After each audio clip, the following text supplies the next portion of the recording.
Hola, mi nombre es Ana y vamos a pasar a hablar de la enfermedad de Kawasaki o también denominada síndrome mucocutáneo linfonodular. Es una de las vasculitis más frecuentes en la infancia y afecta específicamente a vasos de mediano calibre. Hay que destacar que es la principal causa de cardiopatía adquirida en países desarrollados y el 80% se producen antes de los 5 años, aunque tiene una incidencia máxima en menos de 2 años, sobre todo en varones y en áreas específicas como Japón y Corea del Sur. Esta enfermedad, en términos generales, es de curso benigno. De hecho, la duración media es de unos 12 días. Pero sí que hay que tener en cuenta la complicación que tiene, que son los aneurismas coronarios, que aparecen ni más ni menos que en un 25% de los casos, suponiendo esto de un 0,5 a un 2,8% de morbilidad. Bien, ¿cómo diagnosticamos la enfermedad? Bien, pues dado que carecemos de pruebas diagnósticas específicas, nos tenemos que basar en la clínica, la cual se fundamenta en una inflamación tanto a nivel sistémico como a nivel mucocutáneo. Estas manifestaciones no aparecen ni en un orden específico ni todas al mismo tiempo, lo cual nos puede dificultar un poco la llegada al diagnóstico. Bien, comenzamos hablando del signo más frecuente de la enfermedad, que es la fiebre. De hecho, es tan constante que una fiebre inexplicada en un niño de 5 o más días debería considerarse este diagnóstico. Esta fiebre gira en torno a unos 38 grados y medio y sí que es verdad que hay casos descritos que son afebriles y son denominados enfermedad de Kawasaki atípico, pero ya digo que esta es la enfermedad, este es el signo más frecuente. Después pasamos a hablar de la conjuntivitis. La conjuntivitis es bilateral, no es sudativa y se acompaña de fotofobia. Además, también en un 70% de los casos puede asociar uveitis anterior, lo cual nos refuerza el diagnóstico y nos ayuda. También hablar de la mucositis. La mucositis aparece en un 90% de los pacientes y, como vemos en la imagen, son labios hiperémicos, agrietados y una lengua frambuesada. Esta manifestación, de hecho, se hace más evidente a medida que progresa la enfermedad. Pasamos a hablar del rash. El rash aparece en un 70-90% de los casos y es polimórfico, es decir, puede ser escarlatiniforme, símil eritema multiforme o maculopapuloso y comienza con un eritema perineal con posterior descamación que pasa después este exantema a tronco y extremidades. También en las manifestaciones podemos destacar los cambios en las extremidades que podemos ver de un 50 a un 85% de los casos, que se trata de un edema indurado en dorso de las manos y en plantas de los pies, que en fase de convalecencia puede parecer una descamación peringueal de las manos, de los pies y a veces incluso de la nariz. Bien, aunque aquí no aparezca, también cabe destacar una linfadenopatía, aparece en un 25-70% de los casos. Esta suele involucrar a la cadena anterior ganglionar cervical y bueno, suele aparecer como un gran nódulo único. Las alteraciones vasculares ya las hemos introducido, pero sí que es verdad que cabe destacar que del día 1 al día 10 de la enfermedad puede aparecer una taquicardia con ruidos de galope no concordante con el nivel de fiebre, el grado de fiebre que puede llegar a tener el paciente. Sí que es verdad que hasta el día 10 no se observan aneurismas francos, generalmente en arterias coronarias. Aunque en casos más graves se pueden ver aneurismas en otras arterias de mediano calibre, como puede ser la braquial, que en la axila podría confundirse con adenopatías. Estas alteraciones cardiovasculares no son criterio diagnóstico, al igual que no lo es la artritis, que es no deformante y autolimitada, y de hecho tampoco influye la respuesta al tratamiento ni al pronóstico. Estas son las manifestaciones más características. Podemos también ver diarrea, vómitos, irritabilidad, tos y rinorrea, anorexia y dolor articular. Bien, ya hemos hablado de que las complicaciones cardiovasculares, sobre todo los aneurismas coronarios, aparecen en un 25% de los pacientes, con lo cual cabe destacar la utilidad de la ecocardiografía y que de hecho debería de ser realizada en todo paciente diagnosticado de enfermedad de Kawasaki para establecer un punto de referencia y como medida de predicción de respuesta al tratamiento. Bien, hemos mencionado que el diagnóstico es clínico y debe cumplir el criterio sí o sí de la fiebre, que debe ser de 5 más días, aparte de 4 de los siguientes criterios, que no tengan explicación alternativa. Estos son la conjuntivitis, que tiene que ser bilateral y no exudativa, mucositis oral, los cambios en las extremidades distales característicos, el rash y la linfadenopatía cervical. Por último, hablamos del tratamiento de la enfermedad de Kawasaki, que se basa en dos pilares.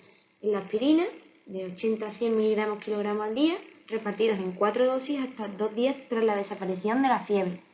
Y la inmunoglobulina intravenosa, 2 gramos por kilo en dosis única. Bueno, la última enfermedad exantemática en la infancia de la que vamos a hablar en nuestra presentación es la enfermedad mano-pie-boca. Esta enfermedad posee dos agentes etiológicos, que son el enterovirus A71, más visto en Asia, y el Coxsackie virus A16. Bien, pues la mayor parte de los casos se dan en menores de 5 años, y la época de mayor prevalencia es verano e inicios de otoño. Su transmisión es orofecal y por contacto. ¿Contacto con qué? Con secreciones respiratorias o también con el líquido de las vesículas, que posteriormente explicaremos hablando de la clínica. Su periodo de incubación es de 3 a 5 días y la resolución de la enfermedad se da en unos 7 a 10 días. ¿Qué tipo de paciente nos encontramos en los casos de enfermedad de mano-pie-boca? Bien, pues llegará el paciente y dirá que le duele la boca, que le duele la garganta, y en el caso de que no pueda hablar, pues un niño que no come. Esta fiebre suele ser menor de 38,3 grados y su clínica se basa en dos pilares fundamentales, que son el enantema oral y el exantema. Estas dos manifestaciones no tienen que aparecer las dos al mismo tiempo, de hecho aparecen como manifestaciones aisladas en un 10 al 15% de los casos. Bien, este enantema oral aparece sobre todo en pilares anteriores, en la mucosa oral y en la lengua. Se trata de unas máculas eritematosas que progresan a vesículas rodeadas por un halo rojizo que cuando se rompen dejan unas lesiones ulcerosas como una base grisácea amarillenta con un halo eritematoso. Por otra parte, tenemos el exantema, que puede ser macular, maculopapuloso o vesicular. De hecho, estas vesículas son las que mencionábamos anteriormente, que con dicho líquido se podían contagiar entre pacientes. Estos tres tipos de exantema pueden aparecer en el mismo paciente.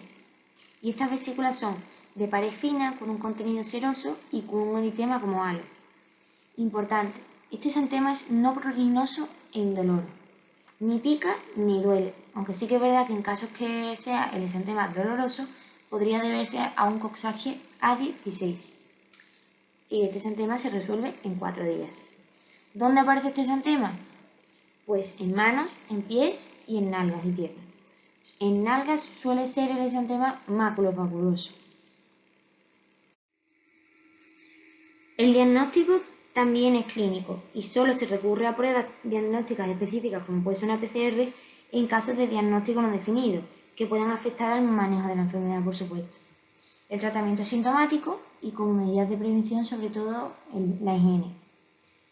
Y por último, la resolución de la enfermedad se suele dar en 7-10 días, pero sí que es verdad que en casos de infección producidas por el enterovirus se pueden dar una serie de complicaciones, como puede ser esa disminución de ingesta puede conllevar a una deshidratación y a nivel neurológico podríamos observar una romboencefalitis, una parálisis flácida, una meningitis aséptica. A nivel cardíaco podríamos también observar una miocarditis, también una pancreatitis, una ulceración corneal y como complicación tardía la onicomadesis. Bien, ahora pasaremos a exponer un par de casos clínicos, más que nada para plasmar cómo veríamos en la práctica clínica la teoría ya explicada a lo largo de la presentación. Bien, nos enfrentamos a un niño de 6 meses. Su madre refiere que tuvo 3 días con fiebre de hasta 40 y que hoy le ha desaparecido, pero que hoy, aunque ya no tiene fiebre, le han salido manchas rosadas en el tronco y la cara.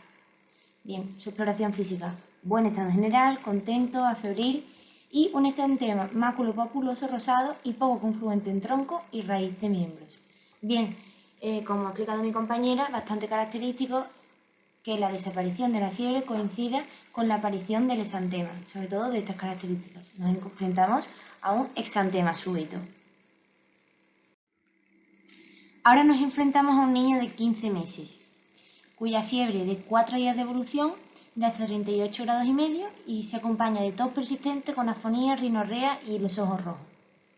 La madre refiere el día antes que le salieron unas mijitas en el cuello, pero hoy ya está más decaído, la fiebre ha aumentado y además estas lesiones ya no están solo en el cuello, sino que se han extendido por todo el cuerpo.